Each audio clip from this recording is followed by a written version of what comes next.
Hi, this is Mrs. Sykes, and today we're going to have a look at something called mitosis, which is a type of cell division. Now, what we are trying to do in mitosis is to either grow larger or to repair and replace damaged cells.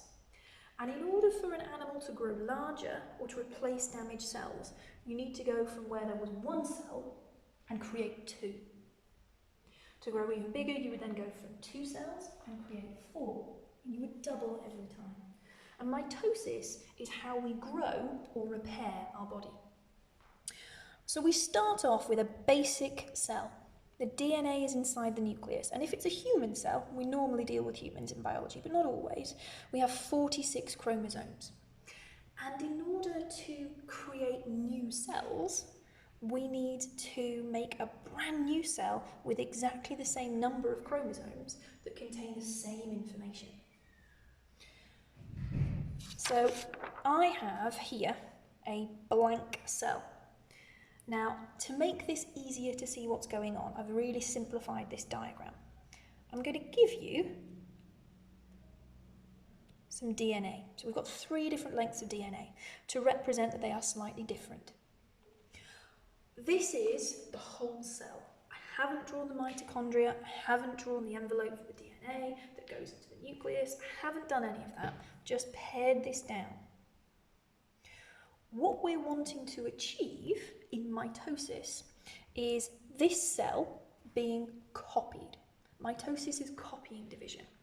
So at the end of it, we want to end up having 2 cells that are genetically identical.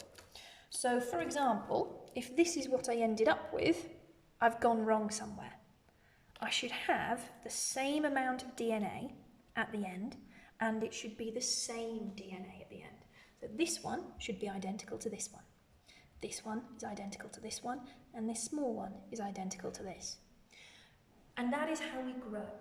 We take the original cell, and we copy the DNA and place it into a brand new cell, and now we have 2 cells that are genetically identical to each other. And that is what we mean when we say that a cell has gone through the cell cycle. So a cell by itself sits there.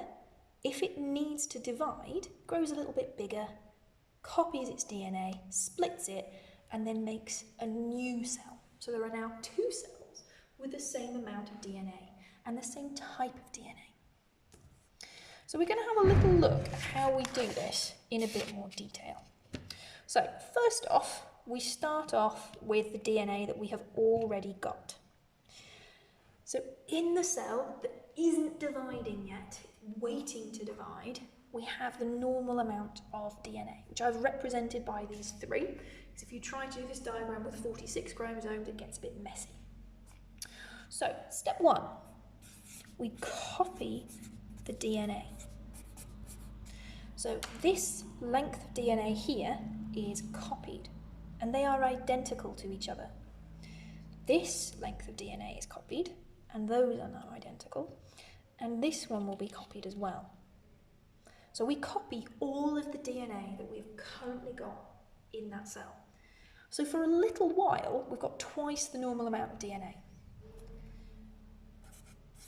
But we don't want a cell with loads of DNA because it's got too much. So the second stage is to split the DNA so that we have some going to one cell and some going to another. Now, to make this so that they end up with the same stuff, they line up at the middle, one goes there and one goes there, so that this new cell will have a copy and this new cell will have a copy of that specific chromosome. This one splits and this one splits. So that each of these new cells will have the same DNA and the correct amount of it. And the third thing that happens is we split the cytoplasm. Because so far, all of this has happened within inside one cell. So we've had all this DNA, we've doubled it, and then we've split it, but we're still actually within one massive cell. So the third stage is to form a full cell membrane around each one.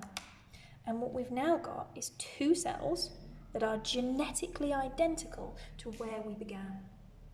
And because they are genetically identical, this form of division is called mitosis.